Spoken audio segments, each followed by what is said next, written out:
Ladies and gentlemen, I am Sid Alpha, and welcome to Line of Sight, the Exclusively Games weekly news roundup series, and it has been an interesting week with a ton of things going on in the world of gaming. A quick note, as it is a delight for me to go through and read all the comments of these videos, I did see a comment from one particular commenter of a heretical nature that seemed to be firmly dead set against bacon and in favor of cheese instead. So, as I do wish to be conciliatory on this channel, might I suggest that you all try some nice cottage bacon sandwiches with a little extra sharp cheddar and a sweet mustard. I think that would be a terrific compromise and a tasty bit of lunch. Can you tell I'm hungry when I'm recording this? Give it a try and let me know what you think down in the comments below. While you're at it, this channel only grows if you let it, so don't forget to hit those like and subscribe buttons like their upvotes on bacon itself, and share your love for exclusively games, by sharing this video on Twitter, Reddit, and Facebook. And if you want more fantastic gaming news, go to the Games website for new articles released daily. Link is in the description below. So let's see what's on offer for this week. SEGA pulls Alpha Protocol from the Steam storefront. Electronic Arts attempts to rebrand loot boxes as surprise mechanics. NBA2K19 has imposed non-skippable video ads within the game's loading screens. And Bungie makes the news over some positive changes to the Eververse Store for Destiny 2. Now that we're all queued up, let's get started. Alpha Protocol. Now there's a name I've not heard in a long time. Alpha Protocol was a game that was either loved for its cheesy narrative and humor, along with player choice being a real determining factor within the game, or it was hated for its repetitive and poor gameplay, lower-end graphics even for the time, along with terrible AI and poor gunplay. Regardless of which camp you happen to fall into, even if you fell into both, as of a few days ago, if you didn't already own Alpha Protocol, you will now no longer be able to purchase the game. As listed on the Alpha Protocol Steam page, this was done at the behest of SEGA, and we can see that on the Steam DB history of the game that there was an app retire request from the publisher on June 19th. This had given rise to some initial speculation that the game was being remastered. However, in a statement released to Polygon, SEGA had the game taken down due to an expiration of license rights to some music within the game. The SEGA representative that contacted Polygon assured players that anyone that already owned Alpha Protocol would still be able to download and play the game in the future. While unfortunate, this is not the first time this has happened, as we saw something similar happen with Alan Wake in 2017.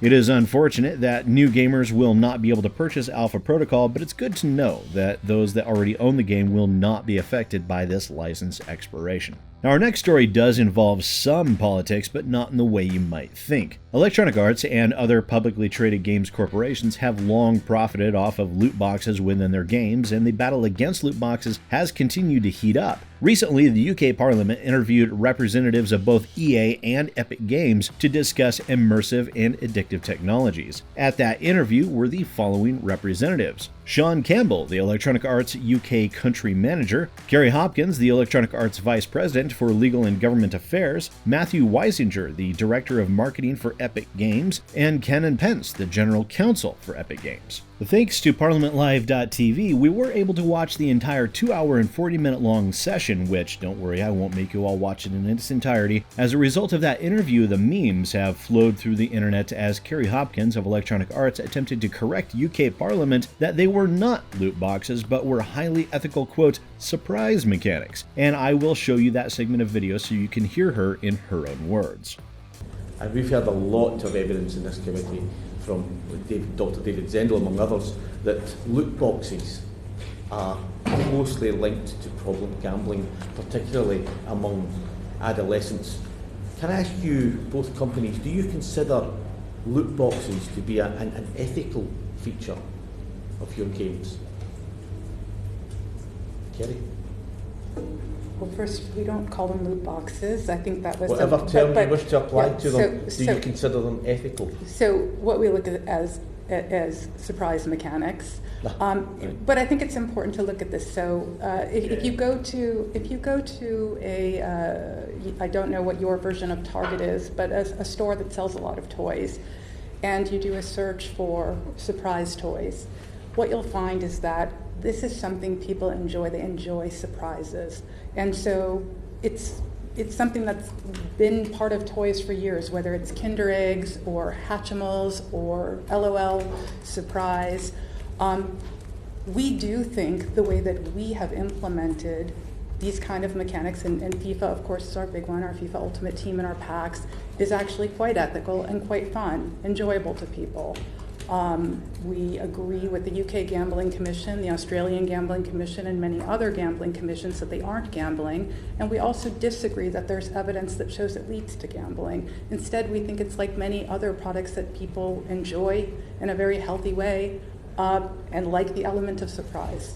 Okay, so just to be absolutely clear, your loot boxes or surprise mechanics, you have no ethical qualms whatsoever with?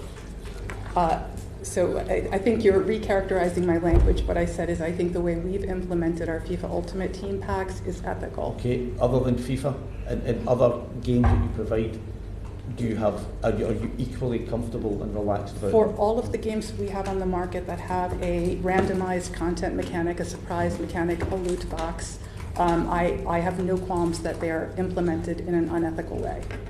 And yes, within that video, Hopkins did say she believed them to be unethical, but some people have been reading too much into that, and due to the context of the statements she made, I think it's safe to infer that she did in fact mean to say ethical as opposed to unethical. Regardless, the internet has been given yet more meme fodder by Electronic Arts, and they've wasted no time in taking full advantage of the new joke material.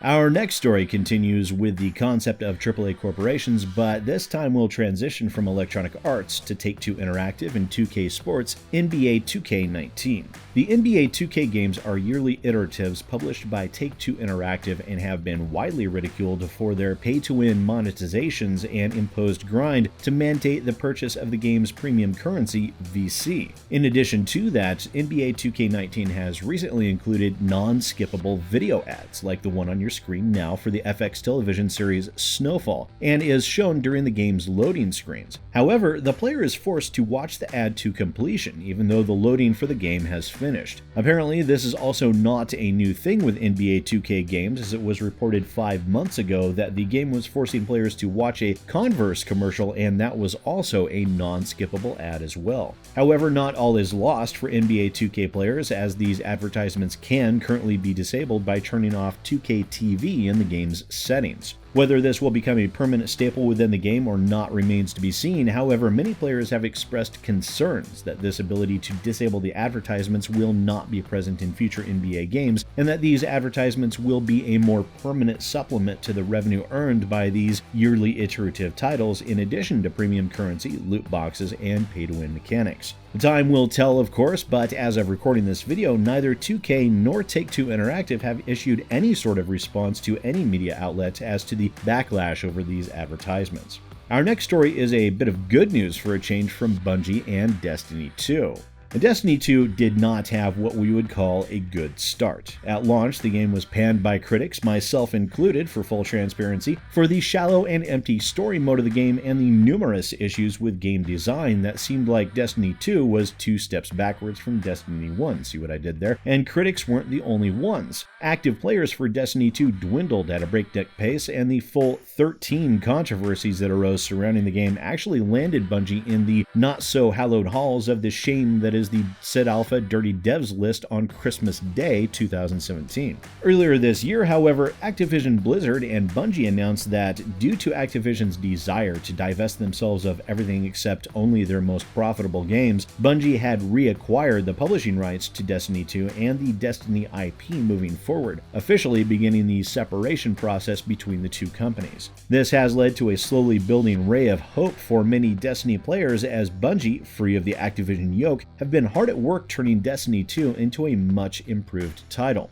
And this recent action by Bungie shows a far more pro-consumer stance than what was seen during its early days in 2017 and 2018.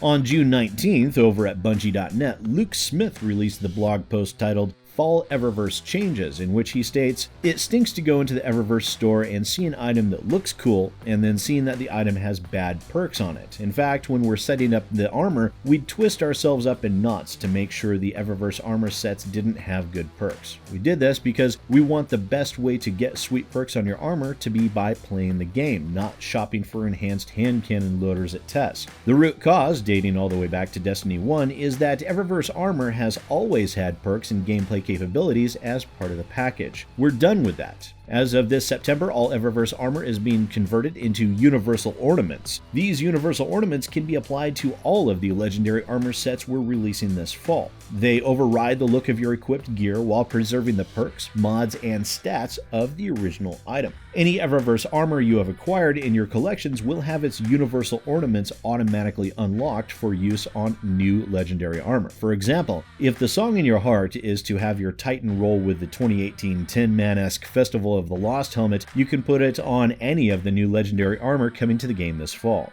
Now, in addition to those changes to the armor within the Eververse Store, Bungie is also changing how Bright Dust is earned within the game. This fall, we're changing Bright Dust from a pay and or play-to-earn currency to a play-to-earn reward. We're adding Bright Dust as a reward for completing Vanguard, Crucible, and Gambit bounties. We want all players to earn dust for playing, not for spending money and destroying a bunch of items in their inventory. After you complete all your bounties for the week, there will be an additional avenue to keep grinding out Bright Dust. So we have some positive changes that have already happened with Destiny 2 and many more already lined up with Bungie. Whether this will be enough to revitalize the player base will remain to be seen, but I myself will be keeping my eye on Bungie and Destiny 2 for the foreseeable future, especially as several people have approached me asking if I would be willing to pull Bungie from the Dirty Devs list for Destiny 2 and their early and highly controversial actions. But that's all we have the time for on this week's Line of Sight. Thank you so much for tuning in. Let me know how I did down in the comments below, and if you want to hear more of my voice and my opinions, you can do so by checking me out on my channel over at youtube.com/SidAlpha. Link is in the description below. Also, don't forget to let me know what you think of the bacon sandwiches, or should I say surprise pork sustenance mechanics.